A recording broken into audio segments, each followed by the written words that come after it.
What is the Al Wooten Jr. Heritage Center? The Al Wooten Junior Heritage Center is a youth center. It's a nonprofit youth center on 91st and Western. We have four programs: an after-school program, which is our College Trek after-school program. It's a free program. And we have the College Trek College Readiness Program, and that does SAT prep and college advisement at 5 high schools. And we have a Street Soldiers Gang Prevention that's at 1 middle school, and then we have our summer camp. All total serve about over 300 kids a year. Great. Now, who is Al Wooten Jr.? Al Wooten Jr. Was 35 years old in 1989 when he was killed in a drive-by shooting right off of Adams and Crenshaw. And his mother is actually the founder of our center.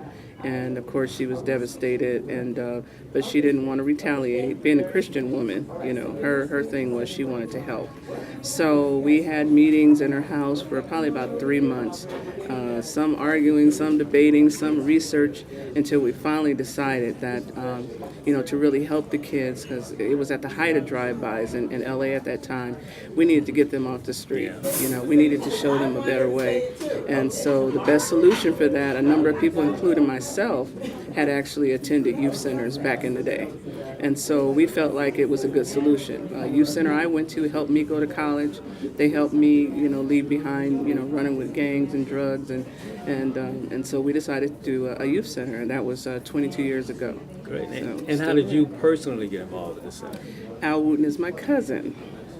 He's my cousin. So I was at the repast after the funeral, and we were all just kind of sitting around the table talking about what we wanted to do. And Ted Hayes, he is an activist for the homeless, and he was actually friends with Al Wooten.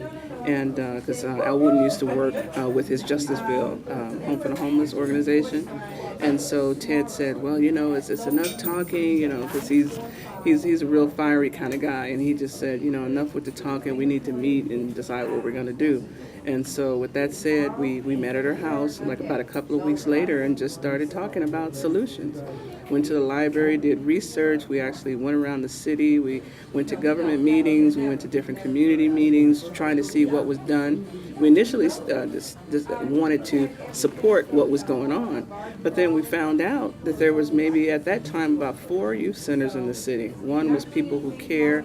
I think there was maybe 2 teen posts that were left.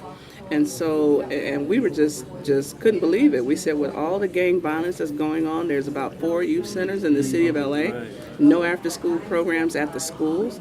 And so we were just blown away by that. And so we felt like that was a good way to go. That if we couldn't depend on our government, because they had cut so much funding for all the teen posts in the 80s, it was pretty clear we weren't going to be able to depend on them to do it.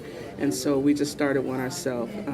Faye, she actually had a moving and storage company on 91st and Western. She called me up one day and she said, I got a building. And I said, where? She said, next door. I just rented it. And we went down there. It was just a little storefront building. It was tore up from the floor up. Mm-hmm. And all the people who had been attending the meeting just got excited, went down there, cleaned it up, painted. Churches donated furniture. And we started out with some young men who were hanging out on the corner.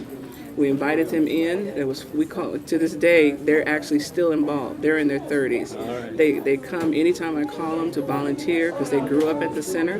They invited their family and friends, and that's how the center started. So, and today, like I said, we started with those 4 young men, and today we have over 300 a year. Excellent. So what are some of the activities that you do for the youth at the center? Okay, the biggest, I guess, the 2 main programs are the after school and then the College Trek program. I think I mentioned College Trek. We do SAT prep and college advisement at 5 high schools. And the college advisements includes basically helping them fill out their financial aid and their enrollment applications, which can be a task, because there's personal statements, there's all kinds of things that go with the applications, financial aid, and so forth. And so we support them through all of that. I think it's a great program. I'm really, really happy to say in June this year, from our College Track program, we had 110 kids go to college. Great. 57 of those kids went to a 4-year university. And it's just as simple as giving them the information that they need to fulfill their A through G requirements in high school so that they can qualify to go to these universities, and then helping them fill out the applications. And it's no magic formula to it. It's just providing the assistance because most of our kids are still, to this day, the first ones in their family that are going to college. And so we give them the information that they need. And the schools are strapped, in terms of college advisors. We're at Crenshaw right now, and they have one college advisor. Maybe, I think they were talking about a second. But, the hundreds of seniors that they have, that's all they're able to afford. And so we help them with SAT, prep and advisement, as well as a number of other organizations. So outside of that, our after-school program, which I'm really proud about, because that program has a college readiness focus. Our kids are from grades 3 to 12, but even starting at grade 3, they take college prep electives.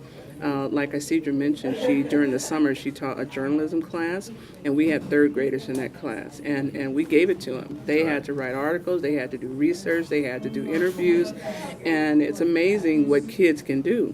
And we also had a robotics class, and again, as young as grade 3, they were in there. We had them. They did the drilling, they did the testing, they did the demonstration, the whole bit. So we have high expectations for our kids. We believe they can do anything you show them to do, and they prove us right every day. So in addition to the basic homework assistance and the tutorials, we have tutorial labs that have projects, and so in addition to the college prep electives. So. Great. So if somebody had a kid they wanted to get involved, or they just want to help out at the center, how do they get a hold of you? The website is wootencenter.org.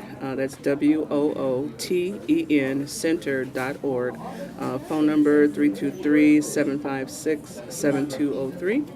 323-756-7203, so they can call or check the website. All the information is there. And the after-school program, by the way, is free. The only cost is transportation. The transportation for picking up from the schools is $25 a month per household. So you can have 4 kids being picked up, and it's still $25. And we go to about 10 schools in Inglewood and LA. Fantastic. Yeah. Thank you very much. Thank you so much. All right.